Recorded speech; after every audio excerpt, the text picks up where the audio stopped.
Hello students, this is Rajendra Singh from Maratha Sen School Hisar. Today we are going to study second lesson for plus 1 class. This is the second video of the lesson. My mother seemed to notice that I was not entirely convinced. वो young girl कहती है कि जब young girl ने अपनी mother को कहा कि क्या वो सामान वास्तव में वापस दे देगी जो आप सामान उस औरत के को दे रहे हो आप, तो उससे क्या आपने ऐसी बातें पूछी है। तो मेरी मदर ने ये बात नोट की कि मैं उनकी बातों से सहमत नहीं थी। She looked at me reprovingly and after that we spoke no more about it. उसने मुझे जैसे थोड़ी डांट फटकार लगाते हैं उस रूम से देखा, मेरी मदर ने मेरी तरफ, और इसके बाद मैंने और मेरी मदर ने इसके बारे में कोई बात नहीं की। Meanwhile I had arrived at the station without having paid much attention to the things on the way.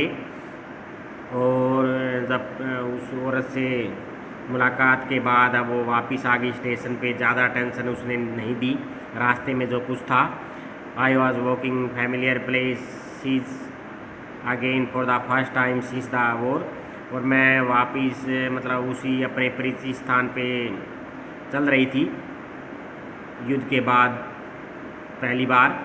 But I didn't want to go further than was necessary. फिर मैंने इसको ज़्यादा ज़रूरी नहीं समझा कि और वहाँ जाया जाए। I didn't want to upset myself with the sights of street and houses full of memory from a precious time. और मैं नहीं चाहती कि मैं अपसेट हो जाऊँ जो गली है, हाउस है, उसकी यादों से, जो टाइम उसने पहले बिताया था, बढ़िया time. In the train back I saw Mrs Dorling in front of me again as I had the first time I met her. It was a morning after the day my mother had told me about her. और ये बात है जब वो train में जा रही होती है, उसकी मदर ने मिसी डोलिंग के बारे में उसे बताया था। तो इसके एक दिन बाद वो मिलती थी मॉर्निंग में मिसी डोलिंग को ट्रेन में। I had got up late and coming down stair. मैं लेट उठी थी और नीचे सीढ़ियों में आते हुए I saw my mother about to see someone out. मैंने देखा था मेरी मदर को किसी को जैसे बाहर उधर उसके साथ जाते हुए। Woman with a broad back, एक चौड़ी पीठ वाली औरत। This is my daughter said my mother she beckoned me. और ये मेरी मदर ने उस डॉटर को कहा था, मिसी डोलिंग को, कि ये मेरी बेटी है। उसने मेरी तरफ इशारा किया था मेरी मदर ने। वो मैंने सिर हिलाया था and picked up the suitcase under the coat rack. She wore a brown coat and a shapeless head. उस औरत ने ये बात सुनकर सिर हिलाया था और एक सूटकेस उसने उठाया था अपने कोट के नीचे, वो सूटकेस लिया हुआ था, और उसने ब्राउन कोट पहना हुआ था और एक शेपलेस सी हैट पहनी हुई थी। Does she leave far away I asked. मैंने पूछा क्या ये दूर रहती है मेरी मदर से ये औरत। Seeing the difficulty she had going out of the house with heavy case. और मैंने देखा था काफ़ी भारी सामान के साथ मेरी मदर है। वो मेरी मदर की परिचित है, वो जो सामान ले जा रही थी वो काफ़ी भारी सामान के साथ बाहर जा रही थी। मैंने पूछा था कि उसका घर दूर है क्या। In Marconi street said my mother number 46 remember that. मेरी मदर ने कहा था मार्कोनी स्ट्रीट में इसका घर है और याद रखना इसका हाउस नंबर है 46। I had remember it. मैंने इसे याद रखा। But I had wanted a long time to go there. लेकिन मेरे को काफ़ी टाइम लगा वहाँ जाने में। Initially after the liberation I was absolutely not interested in all that stored stuff, and naturally I was also rather afraid of being confronted with things that had belonged to a connection that no longer existed, which were hidden away in cupboard and boxes and waiting in vain until they were put back in their places, which had endured all those years because they were things. और मुझे याद आया, लेकिन मुझे काफ़ी समय लगा वहाँ जाने में उन चीज़ों के लिए।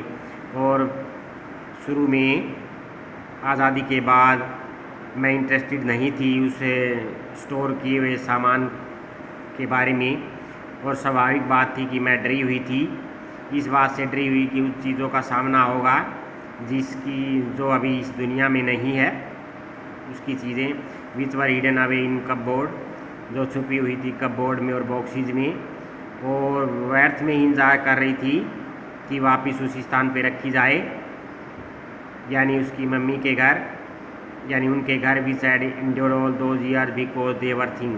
और इतनी साल उन्होंने वहाँ ठहरी हुई थी क्योंकि वो चीज़ें थी, लिविंग चीज़ नहीं थी, इसलिए वो वहाँ थी।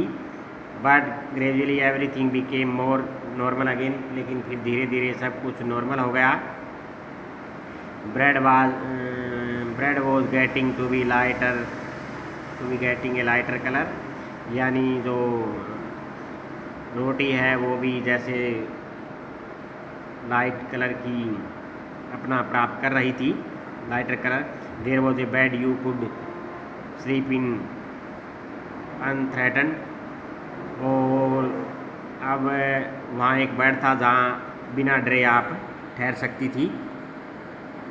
A room with a view you were more use for to glancing at each day, यानी एक रूम जिससे आप मतलब काफ़ी बार देख सकते थे, यानी अब आज़ादी मिल चुकी थी और सब कुछ नॉर्मल हो रहा था। And one day I noticed I was curious about all the possession that must still be at that address, I wanted to see them touch remember. After my first visit in vain to Mrs. Darling's house, I decided to try a second time. Now a girl of about 15 opened the door to me. I asked her if her mother was at home.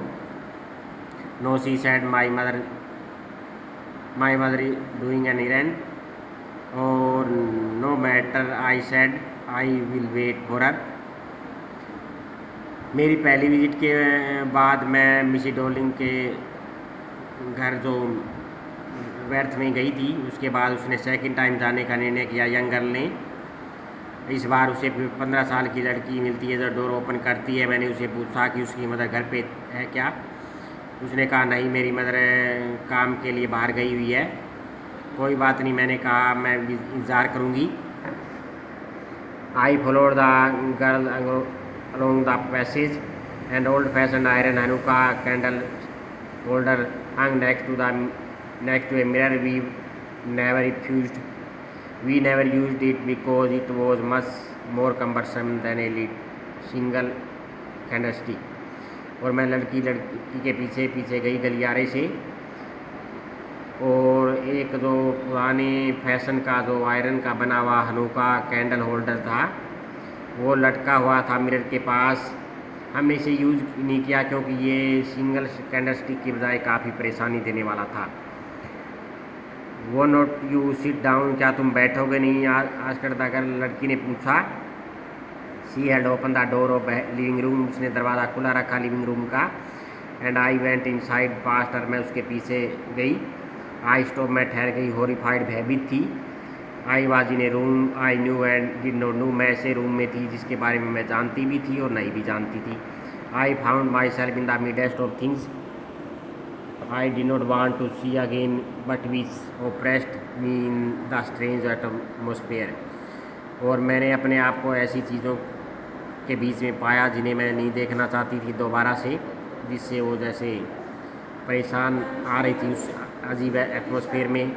और because of the tasteless way everything was arranged, सब कुछ वहाँ व्यवस्थित तरीके से था।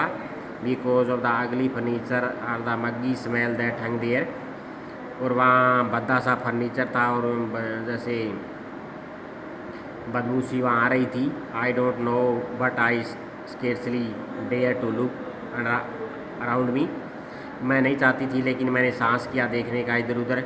The girl moved a chair, लड़की ने एक चेयर को मूव किया। आई सेट डाउन, मैं वहाँ बैठ गई। And stared at the woollen table cloth, मैंने वुलन टेबल क्लॉथ देखा। आई रब्ड इट, मैंने इसे रगड़ा। My finger grew warm from the rubbing. I followed the lines of pattern somewhere on the edge there should be a burn mark that had never been repaired. और जब उसने रब किया उस table cloth को तो वहाँ एक बर्न मार्क भी उसने देखा। ये बर्न मार्क रिपेयर नहीं किया गया था, ये टेबल क्लॉथ उन्हीं का था, ये उसको याद आता है। My mother will be back soon said the girl. उस लड़की कहने लगी मेरी मदर जल्दी वापस आ जाएगी। I have already made tea for her. मैंने पहले उनके लिए चाय बना दी है। Will you have a cup. क्या तुम एक कप चाय लोगी? थैंक यू, उसने धन्यवाद कहा। I looked up. मैंने ऊपर देखा। The girl put cups ready on the tea table. वो लड़की चाय के कप रख रही थी टी टेबल पे।